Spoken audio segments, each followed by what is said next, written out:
Entonces, lo que vamos a hacer ahora es continuar. Habíamos quedado repasando un poquito lo que habíamos visto en la clase anterior. Hemos visto cómo se generaba el potencial de acción,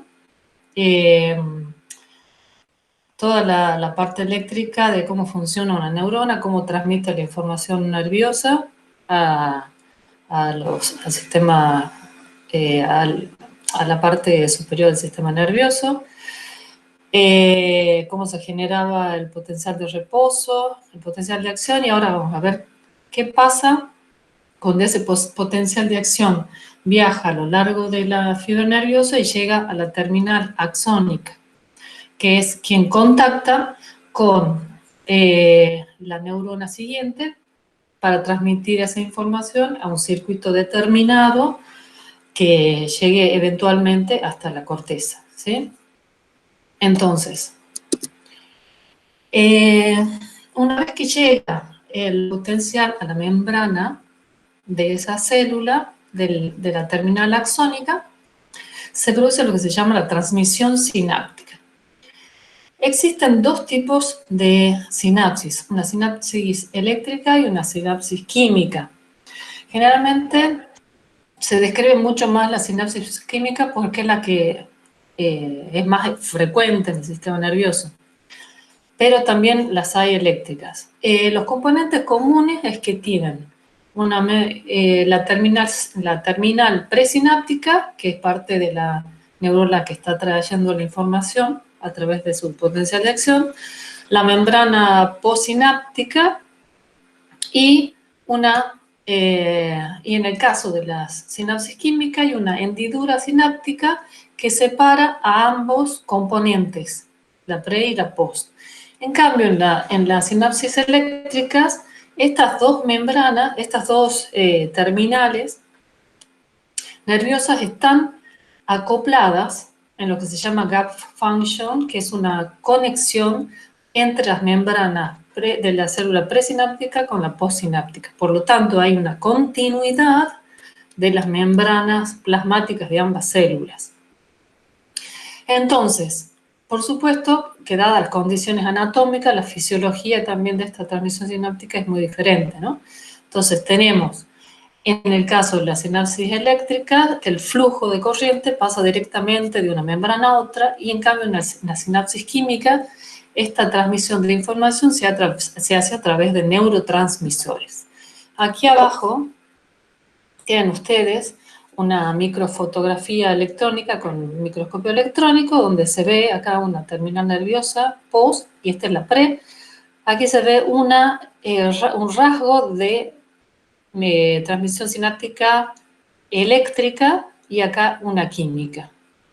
Se observa la diferencia está justamente en que las membranas plasmáticas de ambas células, en este caso, están juxtapuestas, juntas una al lado de la otra y conectándose a través de unos poros. En el caso de la membrana de la transmisión sináptica química, esa transmisión se observan acá unas pequeñas vesículas que son las que incluyen dentro los neurotransmisores. Vamos a hablar entonces un poco de esto, justamente de la transmisión sináptica química. Es muy particular porque tiene todo un mecanismo molecular muy, muy específico, porque en el sistema nervioso existen diferentes tipos de neurotransmisores y además de eso, que los neurotransmisores que son liberados por la neurona presináptica, pero para que se produzca la transmisión sináptica es necesario que la membrana postsináptica tenga unas estructuras especializadas que son los receptores sinápticos. ¿Cómo es el mecanismo entonces de transmisión sináptica? Simplemente nosotros tenemos entonces hasta ahora el potencial de acción viajando por el axón de la neurona presináptica. Este potencial de acción presináptico, ¿qué produce en su terminal axónica? Produce simplemente que se depolariza la membrana plasmática de esa terminal sináptica, y esta depolarización produce la apertura de canales iónicos de calcio. Este mecanismo es muy importante para que se produzca la transmisión sináptica, porque es necesario calcio dentro de la neurona presináptica para que se produzca la liberación de los neurotransmisores. Entonces, la depolarización produce apertura de canales de calcio, el calcio ingresa a la terminal presináptica y eso produce que las vesículas que contienen los neurotransmisores se acoplen a la membrana plasmática y por un mecanismo de exocitosis liberen el neurotransmisor a la hendidura sináptica. Esta liberación, una vez que los neurotransmisores están liberados en la hendidura plasmática, en la hendidura sináptica, perdón, estos neurotransmisores se acoplan a canales de sodio en la membrana postsináptica, permitiendo la apertura de esta y el flujo del sodio, lo que produce lo que ya sabíamos que vimos anteriormente, una depolarización de la membrana postsináptica. El efecto final de esta neurotransmisión es que se produce una depolarización graduada en la terminal postsináptica. Esto significa que cuanto más cantidad de neurotransmisor se haya liberado a la hendidura sináptica, mayor va a ser la amplitud del potencial graduado que se produce en la postsinapsis, en la neurona postsináptica. Por tanto, hay una relación directa entre el potencial postsináptico graduado con la cantidad de neurotransmisor y con el potencial receptor que esta misma célula había generado inicialmente. O sea, es una cadena que termina justamente en el potencial postsináptico excitatorio, en este caso, en la terminal postsináptica.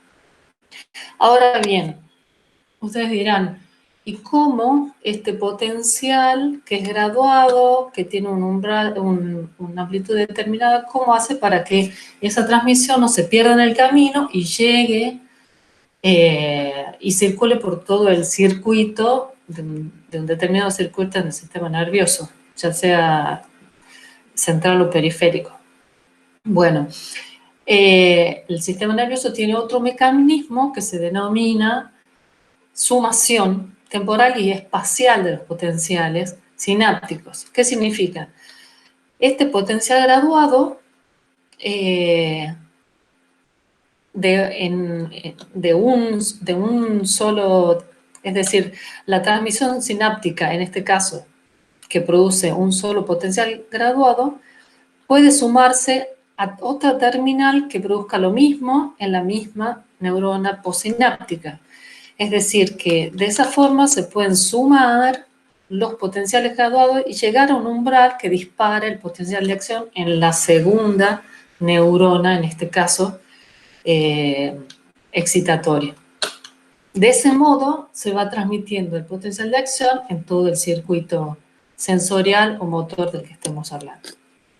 Aquí una nueva microfotografía electrónica que muestra aquí con más detalle las vesículas sinápticas que se ven allí, cercanas al sitio de la transmisión sináptica, donde se genera la transmisión sináptica, donde se acercan mucho las membranas plasmáticas pre y post, pero se ve en el medio la hendidura sináptica que la separa entre el medio, que es de unas dimensiones muy pequeñas, por supuesto, que ronda entre los 20 o 30 nanómetros. Es pequeñísimo. Bien.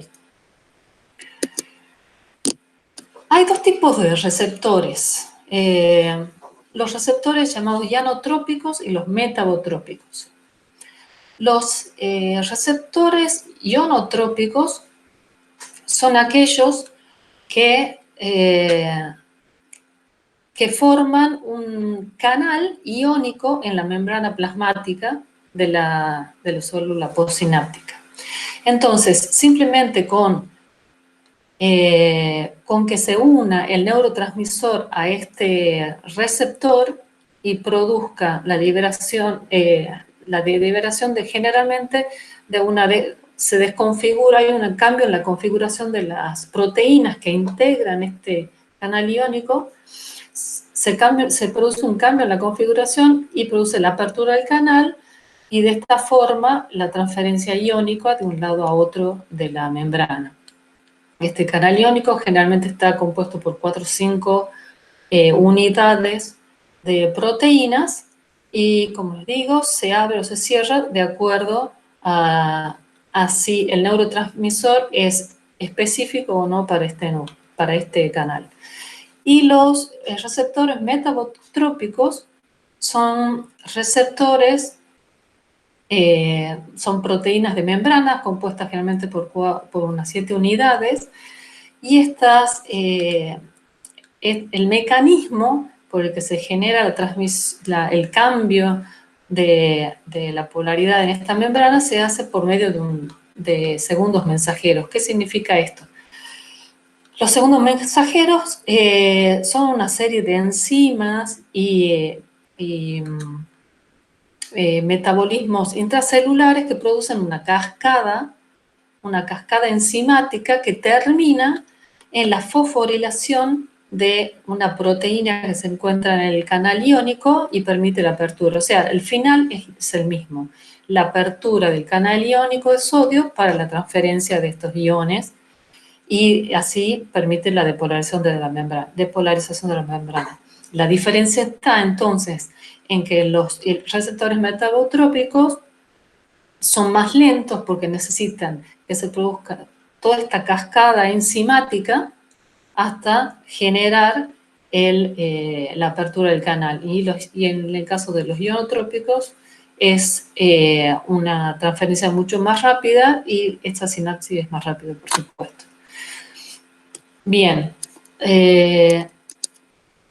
hasta aquí lo referente entonces al funcionamiento de la transmisión eléctrica en una célula nerviosa, hemos visto algunos mecanismos moleculares del funcionamiento de la transmisión eléctrica del potencial de acción y cómo se genera. Ahora vamos a hacer un pequeño repaso de las estructuras, de cómo está organizado el sistema nervioso central. Como ustedes saben, existe un sistema nervioso central y uno periférico. Nosotros no nos vamos a ocupar del periférico, pero vamos a hacer mención a algunos mecanismos también allí. Pero básicamente vamos a hacer un repaso de las estructuras que componen el sistema nervioso central. Como ustedes saben, el sistema nervioso central es la parte del tejido nervioso que está incluido dentro del hueso. En el caso del encéfalo, dentro de la caja craneana, y en el caso de la médula, dentro de la columna vertebral.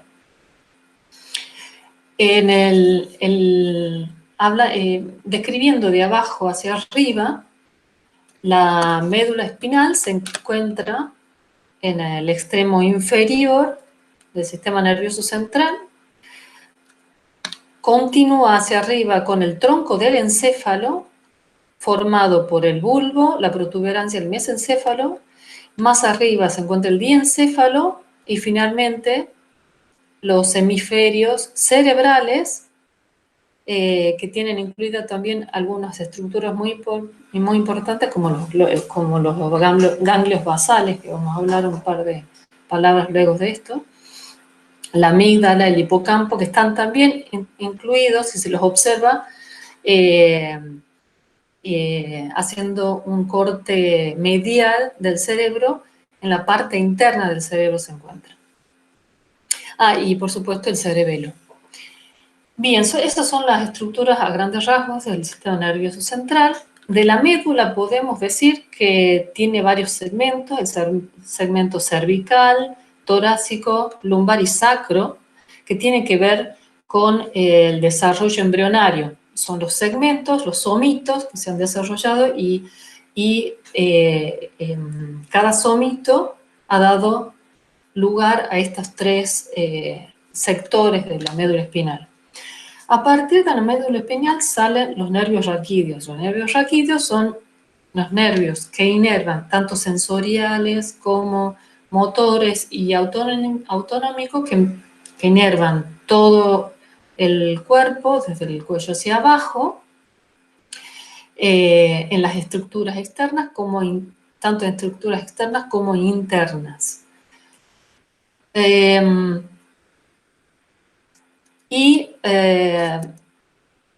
Bien, acá tenemos una vista dorsal de la médula espinal y aquí tenemos una vista lateral de la médula y cómo se relacionan las vértebras con la posición medular.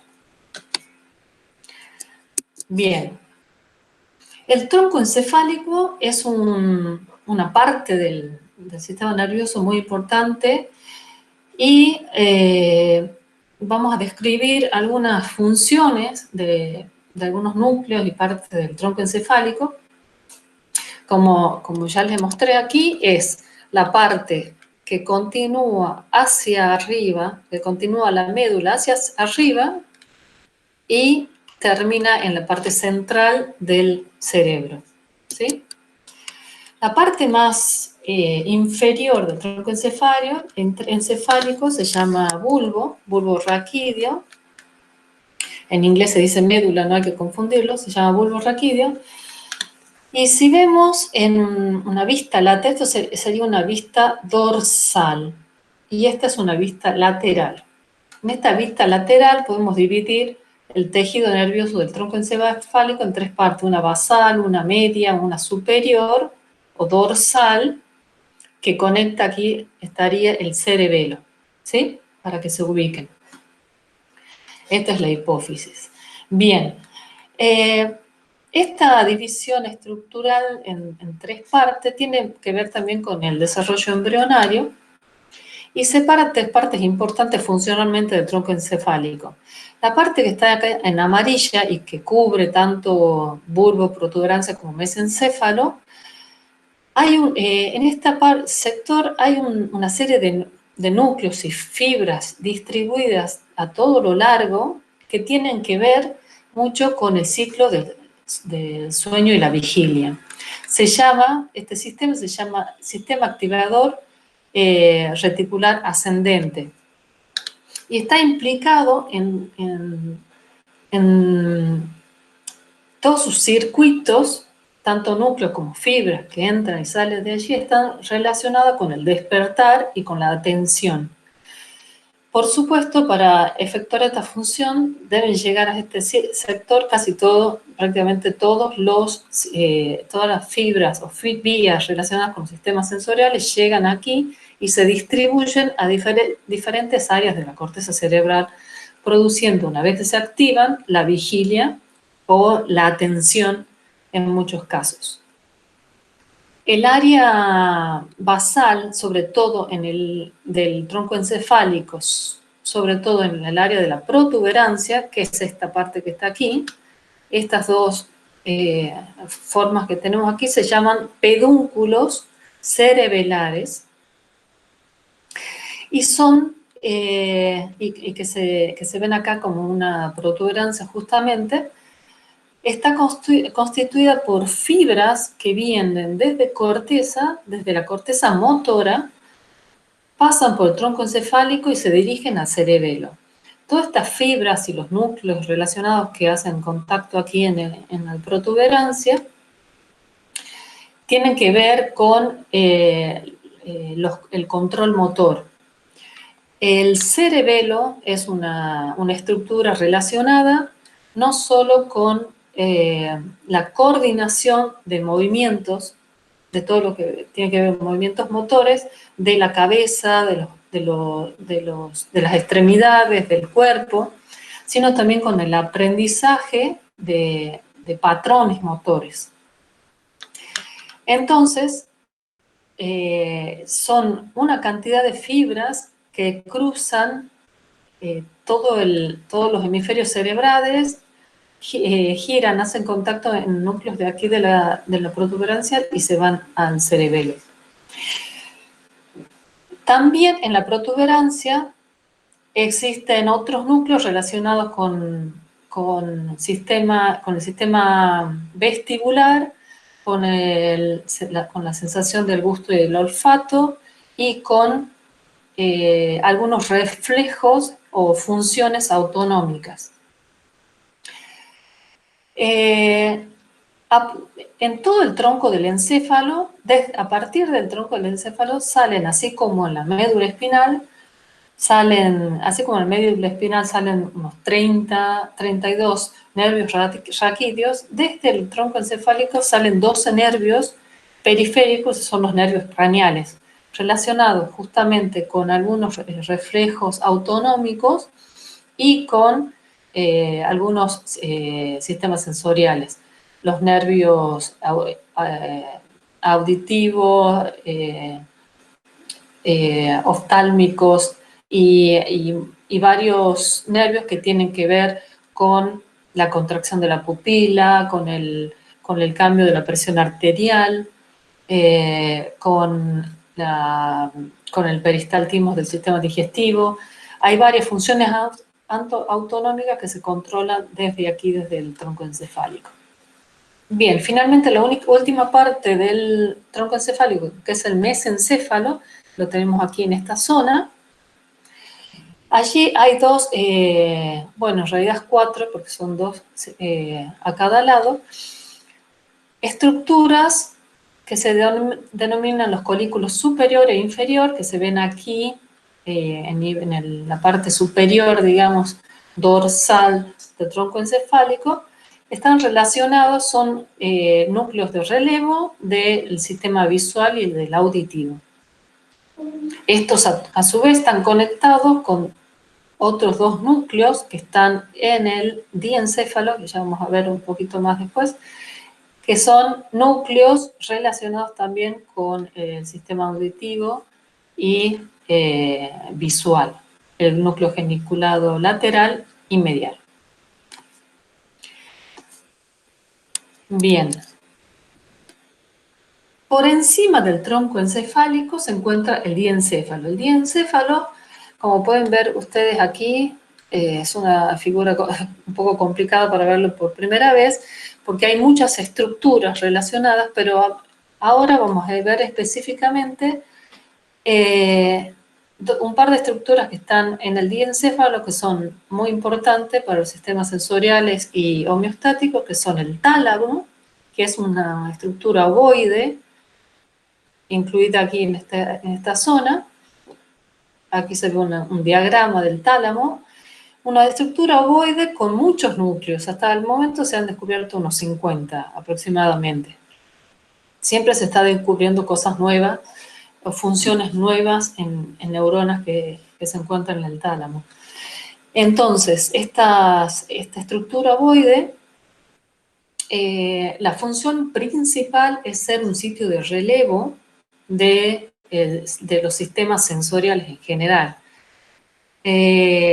excepto del sistema olfativo, que no hace relevo en ese núcleo. Aquí, por ejemplo, como les decía recién, el sistema auditivo y el visual hacen un relevo acá en los cuerpos geniculados. También tenemos acá los núcleos ventral y posterolateral y ventral posterolateral, que son núcleos relacionados con el sistema sensorial somático. Pero además, en estos últimos años siempre se ha pensado que el tálamo era solamente una estructura de relevo del sistema sensorial, es decir, que llegan neuronas aquí, hacen contacto, se hace un pequeño procesamiento de esa información y que continúa luego hasta la corteza. Sin embargo, hoy se sabe que además de ser un sitio de relevo, es un filtro de la información que llega hasta corteza, es decir, que hay inhibición de algunos circuitos allí mismo en el tálamo. Bien, y otra estructura importante del diencéfalo es el hipotálamo, que es toda esta área que se encuentra aquí, un área bastante grande, pero además un área que está compuesta por muchos núcleos que se han ido descubriendo hasta ahora, unos 12 o 13 núcleos con diferentes funciones. El hipotálamo básicamente tiene función de mantener la homeostasis del cuerpo. Y en eso de mantener esa homeostasis regula hormonalmente el cuerpo, actúa como regulador hormonal. Hay núcleos relacionados con la saciedad alimenticia y de líquidos. Está la regulación de la saciedad sexual. Está también un área relacionada con el desarrollo del, del periodo materno. O sea que hay varias áreas muy, muy relacionadas entre sí, también con la motivación para realizar ciertas conductas. Un área muy importante también entonces por el mantenimiento de la homeostasis del cuerpo. Entonces actúa sobre todo, tiene una actuación directa sobre el sistema nervioso autónomo. Bien, finalmente llegamos a la parte más extensa, diríamos así, o el área más, más amplia del cerebro, que son los hemisferios cerebrales. Las estructuras que forman los hemisferios cerebrales son la corteza cerebral, ganglios basales, las amígdalas y el hipocampo. Estas estructuras, la corteza cerebral se puede ver, por supuesto, en la superficie, está constituida por 4 lóbulos: el lóbulo frontal, el lóbulo parietal, el occipital y el temporal. Y las otras estructuras se pueden observar si hacemos un corte transversal del cerebro a la altura del lóbulo frontal. Entonces observamos internamente los ganglios de la base, formados por caudado, putamen y globo pálido, las amígdalas que están aquí, y el hipocampo, que no se ve, que es una estructura en forma de, se llama hipocampo porque recuerda al caballito de mar, está dentro, en la parte, una parte oculta dentro de los pliegues de la corteza. Como ven, otra característica importante de la corteza cerebral es que está formando pliegues o circunvoluciones, que eso le permite aumentar el área de superficie de la corteza. Y otro lóbulo que no les he nombrado anteriormente es el que está aquí incluido dentro de un surco, se llama la corteza insular, el córtex insular, que está relacionado tanto a la corteza insular como las amígdalas y la corteza cingulada, que se encuentra en la profundidad de este otro surco. Son estructuras relacionadas con el sistema límbico, que es el sistema relacionado con las emociones. Bien. Eso para completar la macroestructura del sistema nervioso central. Ahora, si pudiéramos estudiar un sentido o un sistema sensorial interesante, sería el sistema sensorial somático, pero para comenzar a hablar de esto tenemos que hablar en principio de cuál es la estructura, el tejido que conduce la información somática y cómo se procesa esa información en el sistema nervioso central. Vamos entonces a hablar un poco de cómo se procesa la información en el sistema sensorial somático. Luego vamos a hablar un poco del sistema táctil, al final, y vamos a hablar luego también de la fisiología sensorial, de algunos principios para entender cómo se procesa la información sensorial en el sistema nervioso central. Bien, ¿se acuerdan que hablábamos de la médula y decíamos que la información que ingresa a la médula se realiza por medio de los nervios raquídeos. Los nervios raquídeos, que están distribuidos a todo lo largo de la médula espinal, ¿sí?, ingresan por lo que se llama la raíz posterior y salen por la raíz anterior. Es decir, la información, habíamos hablado de que los nervios raquídeos llevan ambas informaciones, sensorial y motora. Entonces, la información sensorial ingresa por el nervio raquídeo posterior y de esa forma hace contacto con las neuronas que se encuentran dentro de la sustancia gris medular. Ya sabíamos que la estructura de la médula está estructurada de modo que los cuerpos neuronales se encuentran en el interior y las fibras nerviosas se encuentran en el exterior. A esto le llamaba sustancia blanca, y al lugar donde están incluidos núcleos o neuronas dispersas, cuerpos neuronales dispersos, a esto se denomina sustancia gris medular. Bien, además, en la sustancia gris medular, además de neuronas, de fibras de neuronas que ingresan desde la raíz posterior medular, hay interneuronas que contactan con las motoneuronas que se encuentran en el asta anterior de la médula, y es desde allí donde salen los axones motores hacia el órgano diana, ya sea un músculo, una víscera o simplemente la piel. Bien, esta estructura medular se repite a lo largo de todos los segmentos medulares. Sin embargo, la morfología medular sufre algunas modificaciones a lo largo de la médula espinal, tanto de la parte anterior como la parte caudal o inferior medular.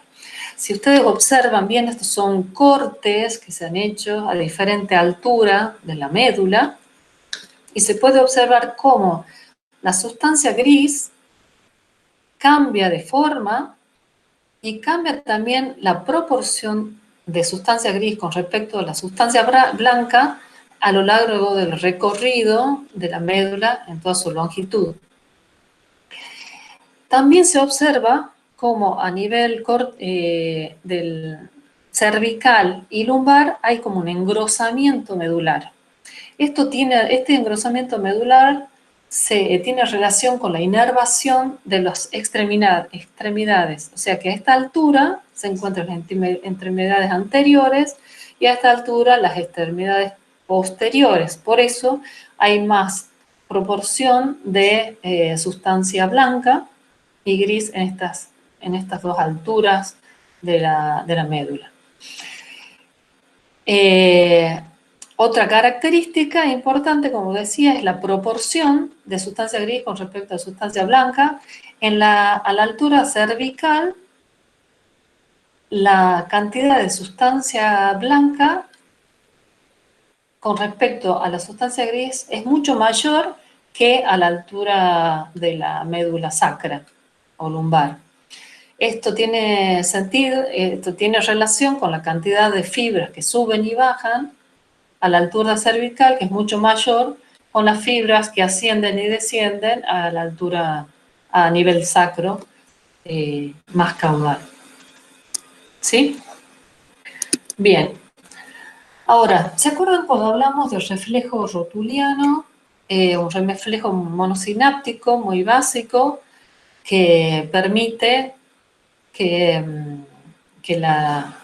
produce el levantamiento de la pierna cuando se hace una pequeña, se hace un pequeño estímulo mecánico sobre el tendón rotuliano. Bueno, ese reflejo, habíamos dicho, ese reflejo monosináptico, es quizá uno de los circuitos más básicos que encontramos en el sistema nervioso. Sin embargo, no hay muchos de ellos. La mayoría son polisinápticos y esa información, quiere decir que esa información se comparte con muchas más células nerviosas en un circuito definido que en general lleva esa información a núcleos superiores del sistema nervioso central. Acá tenemos un ejemplo de qué es lo que sucede con la información sensorial somática cuando ingresa a la médula espinal, según el segmento que sea. Un estímulo en un brazo no ingresa, por supuesto, a un nivel medular, un estímulo en una pierna ingresa a otro nivel medular, pero la información sigue más o menos los mismos caminos, ¿sí? Bien. La modalidad somática puede dividirse en diferentes tipos de modalidad, o sea, el tacto sobre la piel, la sensibilidad, digamos, de la piel puede tomar la submodalidad de dolor, o un tacto fino, suave, un tacto más fuerte, se puede percibir temperatura, con la piel se puede percibir temperatura, dolor, discriminar superficies, percibir vibraciones. Todo se hace en base a diferentes tipos de receptores. Esos receptores ingresan la información, como habíamos dicho, por los nervios raquídeos, por la raíz dorsal o posterior del nervio raquídeo que ingresa a la médula. No sé si recordarán también que habíamos dicho que la aferente primaria, o sea, la primera célula que llega, o las fibras que llegan a la médula, es la aferente primario que tiene su cuerpo neuronal en el ganglio de raíz dorsal. Este tipo de células se llama pseudonipolar, tiene una neurita periférica y una neurita central. Esta neurita central que entra es la que hace contacto, en el caso del reflejo rotuliano, con la motoneurona que se encuentra en el asta ventral medular, y esta envía su información hasta, por ejemplo, el cuádriceps, que contrae el músculo y levanta la pierna en el caso del reflejo rotuliano. Bien, eso es en el ejemplo del que hablábamos del reflejo rotuliano, pero todos los otros tipos de circuitos que llevan información sobre temperatura, sobre la posición de una mano, sobre la posición de una articulación, sobre dolor, sobre discriminación de textura, también entran por esta misma raíz dorsal hacia la médula espinal y hacen contacto con interneuronas en el asta dorsal medular, y esa información puede tomar diferentes caminos. Puede cruzar hacia el otro lado de la médula y subir por un tracto o un conjunto de fibras hacia niveles superiores. O bien puede cruzar en el mismo lado medular, y subir por otro tracto ipsilateralmente. Por eso, estos tractos que llevan información sobre diferentes tipos de sensaciones forman lo que se denominan tractos, tracto olivoespinar, espino olivar, espino tectal, espino talámico, Y este nombre tiene que ver con el lugar donde van a hacer un segundo relevo en el circuito que forma esa vía espinal. Es decir, que la sustancia blanca medular lleva agrupaciones de fibras dispuestas en lugares determinados, que estos son fijos, llevan información específica de cada sensación. Esta sensación puede, si cruza al otro lado, percibir la sensación del lado opuesto o contralateral o percibirla del lado ipsilateral. Como ven, en el funcionamiento de los circuitos medulares no son tan simples como un simple circuito monopolar, como el que habíamos descrito en la clase anterior, sino que se complica y es más, muchas de estas células tienen árboles, prolongaciones, ramificaciones que van a cubrir no solo un segmento medular, sino que se pueden distribuir a lo largo de toda la médula, dando diferentes ramificaciones a los diferentes segmentos medulares. Ahora bien, si quisiéramos describir cómo llega esa información sensorial de lo que sea, temperatura, presión, dolor, posición articular, hasta la corteza, tendríamos que seguir esa vía a lo largo de todo el tronco encefálico y ver en qué sitios hace contacto y relevo esta vía sensorial.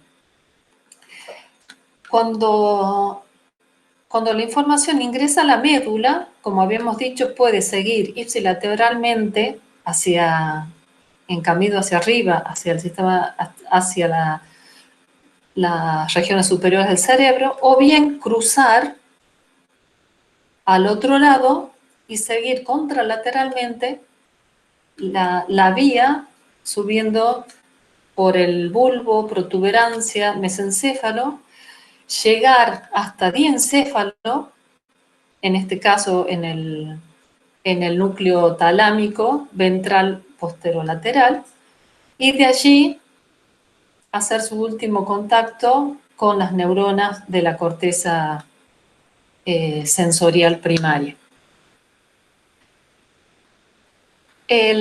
Acá se ve como en una sección transversal podemos observar en esta área cortical, que es el área somatosensorial primaria, cómo llegan hasta allí, en toda esta longitud, llegan la información sensorial de todo el cuerpo por diferentes vías. Acá está marcada solo la vía lemniscal, pero acuérdense que todas estas vías llegan hasta la corteza, informando de toda esta sensación del cuerpo a la corteza somatosensorial primaria. Ahora bien, ya en el siglo pasado, Penfield y Jasper descubrieron que todas las porciones del cuerpo están representadas en la corteza somatosensorial primaria y en la corteza motora están somatotópicamente representadas, de acuerdo no a la masa de las partes del cuerpo, sino a la cantidad o al grado de inervación que tiene cada una de esas partes del cuerpo. Es así como, por ejemplo, a esto le llamamos homúnculo sensorial y este es el homúnculo motor. Y se observa cómo la cara, en general la cara, los labios y las manos tienen una representación mucho mayor en la corteza, tanto somatosensorial primaria como la motora, mucho mayor que otras partes del cuerpo. Eso significa que que esas áreas del cuerpo están intensamente inervadas. Por eso tienen una representación mayor en la corteza. Implica mayor cantidad de tejido nervioso implicado en el funcionamiento o procesamiento de la información de este tipo de estas áreas del cuerpo. ¿Sí? Bien. Bueno, ahora, cuando creo que estamos... Sí. Ahora, esa información que ha llegado a la corteza, ha llegado a la corteza somatosensorial primaria, pero esa información llega allí de forma más o menos cruda. Si bien sufre ciertos procesamientos a los diferentes niveles por donde va pasando de, de relevo a lo largo del tronco encefálico y cuando llega a corteza, si bien hay un procesamiento en todos esos núcleos, en la corteza, cuando llegan a la corteza somatosensorial primaria, esta información se dispersa a otras áreas importantes para que nosotros, con el objetivo final de que percibamos correctamente esa información. Es decir, que la información cruda de lo que estamos tocando llega primero a esa área, por ejemplo, de esa área somatosensorial primaria, pero la percepción de la forma, de la textura, de colores y de diferentes cualidades de las sensaciones que percibimos, lo hacemos recién cuando se completa esa información en otras áreas que se denominan áreas de asociación multimodal. Entonces, hasta llegar a esa área de asociación multimodal, esta información pasa por áreas de asociación unimodales, que son áreas ajustadas a ese solo tipo de modalidad sensorial, pero que ya emite información sobre esa sensación a áreas premotoras de la corteza para preparar una actividad motora específica relacionada con esa sensación.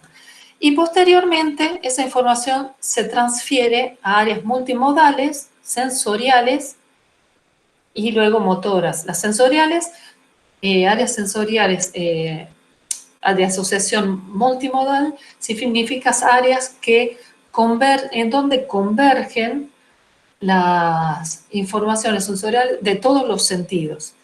Entonces, en esas áreas de asociación se hacen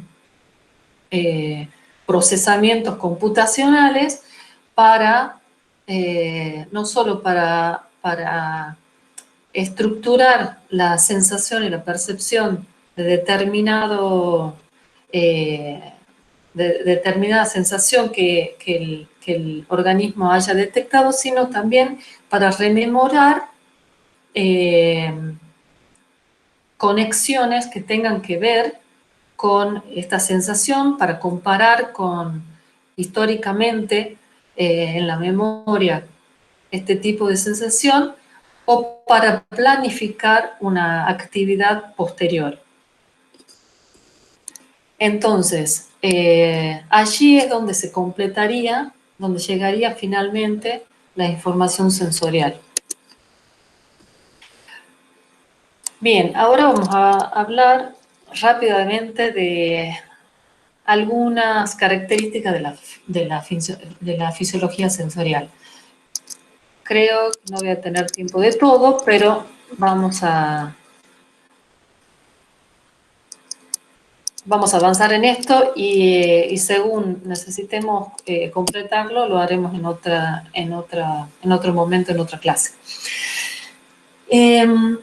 La fisiología sensorial es un área muy importante de la neurociencia. De hecho, nosotros en el laboratorio venimos trabajando en esto hace varios años con Fernando.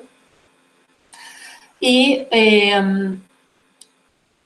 sobre todo venimos trabajando en patrones de código neural relacionado con un sistema sensorial muy importante de los roedores, de algunos roedores, que es el sistema de las vibrisas o whiskers. Bien, los atributos más importantes de todo sistema sensorial tienen que ver, por un lado, con la modalidad, de lo que ya hemos hablado recientemente, que es el tipo de estímulo que procesa ese sistema sensorial. Por ejemplo, en el caso de la visión, el procesamiento del tipo de estímulo es lumínico, los fotones.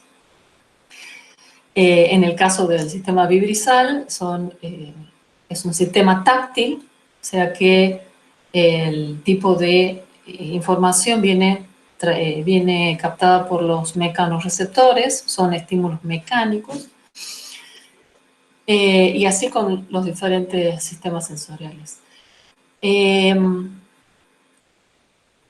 Lo que tiene también que ver mucho con la modalidad, entonces, como veníamos estudiando anteriormente, es el tipo de receptor que capta esa información y el tipo de vía de conducción de esa información hacia su final, que es la corteza, ¿no? Bien, también es importante la localización, es decir, no es lo mismo una presión en el brazo que en la pierna, y entonces el sistema nervioso tiene que tener las herramientas para detectar desde qué posición está recibiendo, en qué lugar del cuerpo ha recibido ese estímulo. Y eso tiene que ver también con un concepto muy importante en fisiología sensorial, que es el campo receptivo, que está relacionado con lo que recién veíamos del homúnculo sensorial, que es la representación que tiene esa área estimulada en el cerebro, ¿sí? Y que tiene que ver con la inervación de esa vía sensorial en esa área corporal. Otro atributo de la fisiología sensorial importante es la intensidad, y junto con la duración son los que nos dan los patrones de activación eléctrica de los circuitos neuronales. La intensidad tiene que ver con la cantidad de estímulo y con la amplitud del estímulo. Y la duración con el inicio y fin, la duración temporal que se está ejerciendo, en que el estímulo está ejerciendo sobre un determinado receptor sensorial. Entonces, como veníamos diciendo, cada modalidad tiene su receptor específico. Así tenemos en el sistema visual los fotorreceptores, conos y bastones, en el sistema táctil, el corpúsculo de Pacini, receptores de Meissner, receptores de Merkel, en la olfacción las células bipolares de la lámina cribosa que terminan en estos pelos olfativos, y así en todos los sistemas sensoriales hay una gran cantidad de receptores especializados, neuronas especializadas en la recepción de un determinado estímulo. Ahora bien, una cosa muy importante es que además de ser receptor, el estímulo que recibe ese receptor tiene que ser el adecuado, ¿sí? Si un fotorreceptor recibe un estímulo de presión, no va a reaccionar de la misma forma que si recibiera un estímulo luminoso, por supuesto. Su estímulo adecuado es el fotón, ¿sí? Entonces, esto no significa que no reaccione frente a otros estímulos, pero este estímulo tiene que ser suficientemente elevado en intensidad como para afectar o producir una activación de ese receptor que no es su receptor específico. Por ejemplo, si nos golpeamos el ojo, ¿sí?, es probable que veamos unos flashes de luces, pero esos flashes de luces los vemos porque se ha activado la vía visual, se ha activado con ese tipo de estímulo, pero sin embargo se necesita un golpe muy fuerte para que se active toda esa vía, y lo que vemos sí, no es lo que tendríamos que ver con un estímulo adecuado, sino que estamos viendo un efecto de otro tipo de estimulación. Entonces, este tipo de, la transformación de este tipo de estímulo adecuado, específico, la transformación de este tipo de estímulo en un tipo de energía un tipo de energía eléctrica que el sistema nervioso central es capaz de, todo el sistema nervioso en realidad, es capaz de procesar y transportar. A eso le llamamos transducción del estímulo, es decir, el mecanismo que hace que se transforme un estímulo que viene en diferentes tipos de energía, lumínica, ondas electromagnéticas, presión, estímulos químicos, como en el caso del sistema gustativo olfativo, estímulos mecánicos, se transformen en corriente eléctrica generada por los terminales nerviosos, capaces de ser transferida a través de circuitos y hasta el sistema nervioso central, que es quien los va a procesar e interpretar, decodificar, ¿sí? Hay diferentes, como me has dicho, hay diferentes tipos de receptores. Los mecanismos de transducción son diferentes en todos los sistemas sensoriales. Por ejemplo, el sistema sensorial visual, la transducción se hace en el mismo fotorreceptor. En los conos y bastones hay como unas laminillas que tienen un cromóforo que es sensible a la luz. Entonces, ese cromóforo produce la activación en la membrana plasmática del fotorreceptor, se produce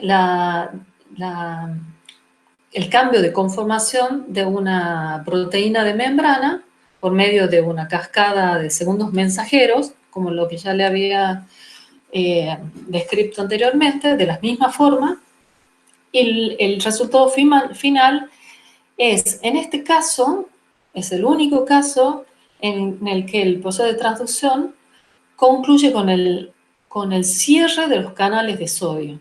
A esto se le llama corriente oscura. Es lo que permite la hiperpolarización de la membrana, a diferencia de los otros tipos de transducción en que termina con la depolarización. En el sistema visual lo que se produce es una hiperpolarización de la membrana y permite esa corriente producir la transferencia de esa información hacia el sistema nervioso central. En el caso de los quimioreceptores, las células bipolares de la lámina cribosa se activan también por una activación de segundos mensajeros que produce la apertura del canal iónico y la transferencia del sodio para la depolarización de la membrana. Acá se ven las corrientes en el canal, corrientes eléctricas en el canal, cuando se abren y cuando se cierran los canales. Una cosa importante de estos mecanismos de segundos mensajeros es que producen una amplificación de la señal. ¿Esto qué significa? Esto implica que pequeñas cantidades de estímulo, como es ser en el sistema olfativo, pequeñas moléculas de un determinado estímulo, activan diferentes partes de la membrana plasmática de esta célula y producen una amplificación de la señal con este segundo mensajero, con esta cascada de segundos mensajeros, así produciendo una amplificación, una una transmisión más rápida y eficiente de la información. Otro concepto muy importante en el sistema sensorial, como habíamos dicho, es el campo receptivo. Ya más o menos tienen una idea de qué es el campo receptivo, porque habíamos hablado en el homúnculo, que es la representación sensorial de las partes del cuerpo inervadas por determinado circuito o vía sensorial, ¿sí? Eso permite determinar la localización del estímulo en el espacio, la discriminación de tamaños y la resolución en el detalle fino. En esto tiene mucho que ver también mecanismos de inhibición. ¿Se acuerdan de los mecanismos que hablábamos de inhibición retrógrada y anterógrada? Bueno, en el sistema sensorial este es muy importante porque la inhibición por medio de mecanismos de inhibición retrógrada o anterógrada permite definir límites y permite la resolución fina en cualquier tipo de sistema sensorial. El último tema del que quería hablarles, ya 5 minutitos y terminamos, es del código neural, un tema muy importante que se trabaja mucho y seguramente ustedes van a oír hablar mucho de esto a Fer en sus clases, porque al final es este tipo el código neuronal es lo que permite al sistema nervioso interpretar la información que viene del exterior. Bueno, del exterior y del interior del cuerpo. Toda la información sensorial y motora del cuerpo, el sistema nervioso lo interpreta en función de un código. El código básico, que ya habíamos hablado anteriormente cuando hablamos de la intensidad y la duración del estímulo, esto implica un código en frecuencias. Es decir, el mensaje que envía el receptor, un receptor cualquiera de cualquier sistema sensorial al cerebro, está codificado en forma de secuencia de espigas o trenes de espigas, y estos trenes de espigas están relacionados con la intensidad del estímulo y la duración de ese estímulo. Acá lo que ven es una curva, que es línea, es la tasa de descarga o frecuencia de descarga, que dice impulsos o potenciales por segundo, en función de la intensidad de estímulo. Se ve que la relación es totalmente lineal. A mayor intensidad de estímulo, mayor descarga en frecuencia de espigas. A esto le llamamos la Turing curve o curva de ajuste de una neurona. Hay otras formas de codificación. Las otras formas de codificación se pueden observar en la corteza, en el tálamo, en muchas otras partes del cerebro y en forma de ráfagas o burst de espigas, o sea, unas descargas rápidas y agrupadas de una cantidad X de espigas. Se llaman burst o también llamados trenes de espigas que pueden generarse en diferentes circuitos del sistema nervioso central, y también se sabe que llevan un código, está diciendo algo el sistema nervioso cuando envía ráfagas en determinados periodos de tiempo, que también lo podemos medir. Otra forma de codificar, que también se ha encontrado en el sistema nervioso, se cree, está relacionado con la activación sincrónica de poblaciones de neuronas. Cuando ocurre eso, también el sistema nervioso quiere informar sobre algo y hay muchos estudios relacionados con esto, tanto en el sistema sensorial como en el sistema motor. Un ejemplo de cómo se codifica la información, por ejemplo, un ejemplo simple es cuando una persona levanta cualquier tipo de objeto. El sistema sensorial táctil lo que hace es percibir, nosotros percibimos con la mano no solo la textura, sino también la forma, la disposición del objeto, la altura a la que lo encontramos en relación del cuerpo, la posición de los dedos con respecto al objeto, cómo lo estamos sosteniendo, todo eso, toda esa información se transmite a través de los diferentes receptores por las diferentes vías en las que habíamos estudiado anteriormente, por las diferentes vías y se completa y se procesa a niveles superiores. Entonces, esta acumulación, toda esta sensación viene transmitida inicialmente en un código de frecuencias o de pulsos de espigas que se distribuye según el tipo de receptor que esté captando determinada información. Por ejemplo, los receptores mecanorreceptores más comunes que vamos a escuchar son los corpúsculos de Pacini. Son unas neuronas que terminan en una especie de estructura en forma de láminas, como cebollas, y son sensibles a la presión. Bien, estos receptores sensoriales se activan al inicio y al finalizar un determinado estímulo. Es decir que, por ejemplo, en el caso de la mano, cuando la persona toca el objeto, el corpúsculo de Pacini emite espigas o potenciales de acción. Luego, cuando, por ejemplo, la persona eleva o mueve el objeto de altura con respecto al cuerpo, también emite otros potenciales de acción, cuando lo baja también y cuando lo suelta también.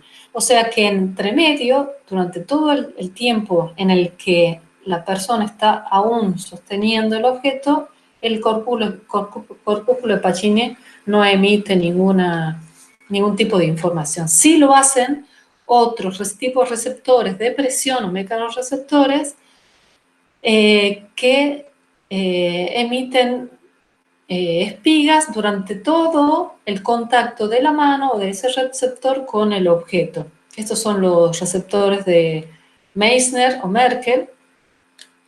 Y a este tipo de receptores los llamamos receptores de adaptación lenta. Y al receptores como el corpúsculo de Pacini los llamamos receptores de adaptación rápida. Entonces, así es como se va formando, se va transmitiendo la información, que esta es la primera, digamos, la aferente primaria, el receptor primario que recibe este tipo de información y que luego será procesada en el sistema nervioso central. Finalmente, quería decirle dos palabras con respecto al sistema sensorial de las vibrisas, que nosotros venimos estudiando, como dije, con Fernando hace varios años. Es un sistema sensorial muy interesante, puesto que es un sistema que las ratas utilizan, es un sistema táctil que utilizan como medio de conducta para discriminar superficies, detectar objetos, detectar bordes, y les sirve de alguna forma para ver, dado que su visión es bastante reducida. La visión de los roedores de las ratas es bastante reducida porque tienen un tipo de vida fosforial, entonces viven sobre todo en la oscuridad. Estos bigotes, las vibrisas o bigotes o whiskers, se encuentran distribuidos en el hocico de la rata y tienen una representación, un campo receptivo, una representación en el área somatosensorial primaria muy específica.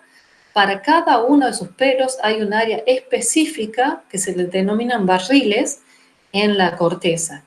Es tan específica que uno puede tomar registros de cada uno de estos barriles. Hay cientos de neuronas relacionada solamente con un folículo. Se ha estudiado recientemente el código neuronal, el código neural que relacionaba con la discriminación de texturas que realizan las ratas a través de estos bigotes. Nosotros mismos hemos estado estudiando muchos años esto, la discriminación de texturas por medio de los bigotes, y hemos estudiado también los códigos, pero a nivel periférico de esta discriminación de texturas. Este es un trabajo que realizó Arasadev en el 2005 y fue el primero que habló sobre un código, un tipo de, digamos, mecanismo de transducción, podríamos decirle así, y códigos relacionados con las texturas. Y nosotros en estos últimos años también hemos estudiado la señal aferente de esta sensación táctica en las vibrisas y hemos logrado detectar algunos patrones relacionados con las texturas que tienen que ver con eventos que se pueden observar en los registros de población de fibras que vienen en cada nervio de cada uno de estas vibrisas o bigotes táctiles. Por lo tanto, el tema de código neural, como ustedes ven, solo en el sistema sensorial es muy complejo, pero se puede estudiar con diferentes tipos de técnicas electrofisiológicas y seguramente en el transcurso de este curso Fer le hará referencia a o haremos referencia a algunos tipos de técnicas que hemos utilizado justamente para hacer estos estudios. Bien, entonces terminamos aquí. Eso quería decirles también, hay en esta clase voy a dejarles puesta la bibliografía para consultar todos estos temas. Es muy amplia, por supuesto, he tratado de resumir muchísimas cosas de neurociencia en dos clases, así que pueden consultar estos libros, que son algunos de neuroanatomía, otros son de neurofisiología, y si tienen alguna otra duda o quieren hacer algún tipo de discusión, lo podemos hacer a través de otra videoconferencia o bien poner algún tema de discusión en la página del curso.